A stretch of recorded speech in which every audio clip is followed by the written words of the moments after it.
Welcome back to my channel. Today I will be discussing some topics related to trends and issues in development education, values education including human relations, socio-psychological theories of administration in the Philippine setting.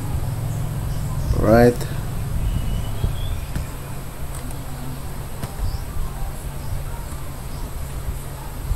So there are top 10 popular educational trends. One is self-care.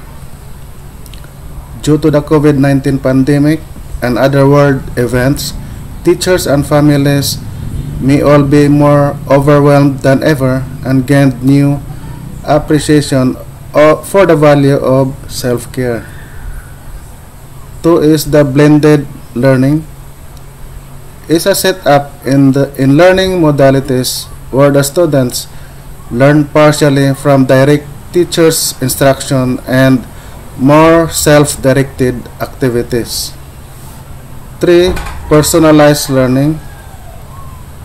Over the past few years, personalized learning has been on the rise, but only a few percentage since the teachers were giving direct instructions to the students, as compared nowadays that students will do everything by themselves.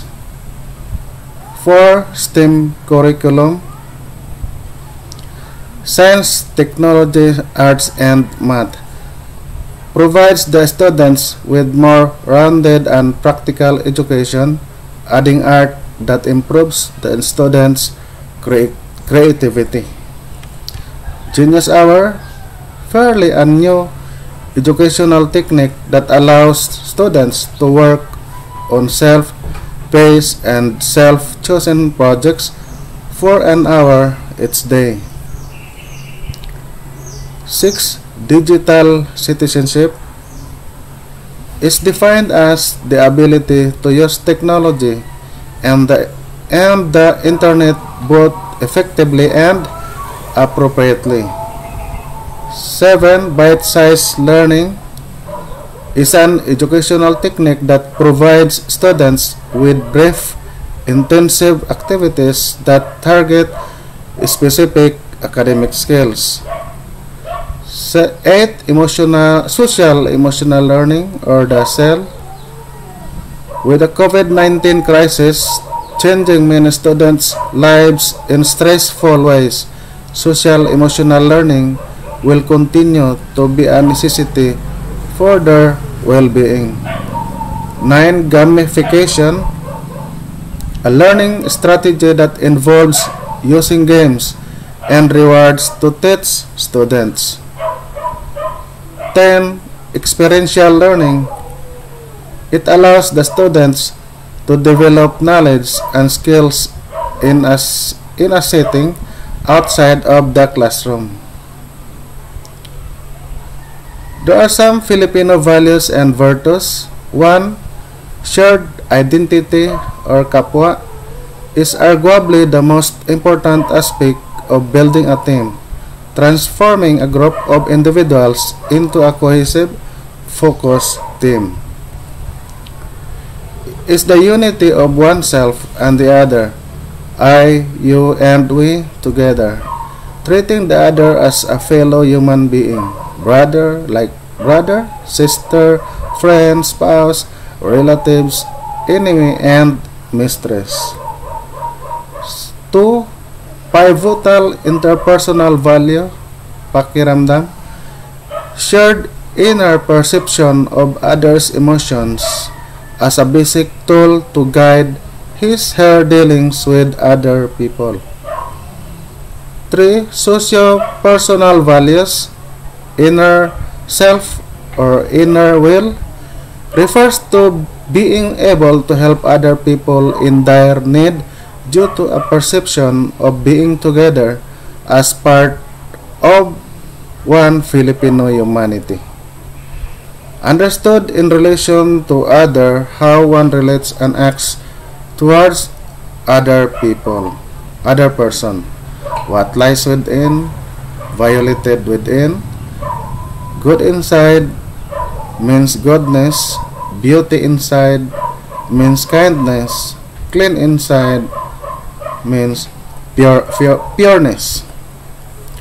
Debt of gratitude or utang na loob, focus on gratitude, not on debt. Reciprocity, repayment with interest. Do not focus on equivalent value or exchange. It must be priceless, no exchange value. It is considered as very negative if one does not have debt of gratitude. Whatever, who cares, no plan, bahala na or bathala na.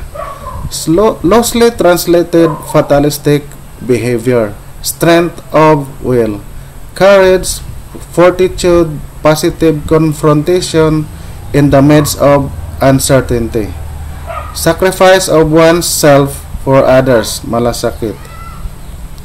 6. Shame, shy, or hiya, a kind of sensitivity, a sense of propriety in order not to offend the other, a continuum of with shame to no shame, from merong hiya to walang hiya. There are three major types of learning in psychology. 1. The classical conditioning. 2. The operant conditioning. 3. The observational learning. We will be talking about the observational learning.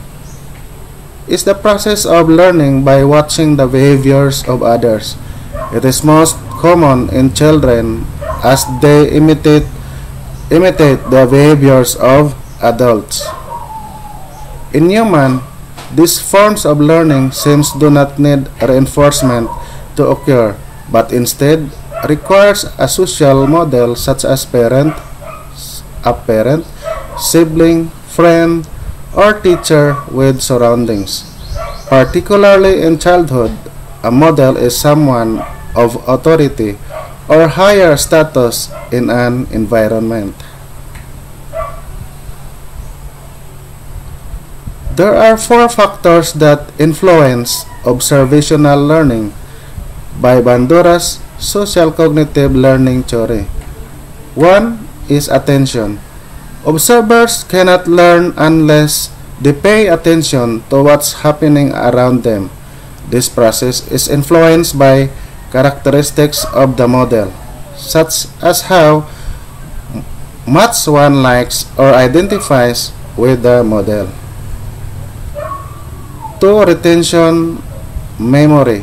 Observers must not only recognize the observed behavior but also remember it at some later time. Initiation, motor. Observers must be physically and intellectually capable of producing the act. In many cases, the observer processes the necessary responses. 4. Motivation. Observer must have motivation to recreate the observed behavior. Thank you, everyone. Bye-bye.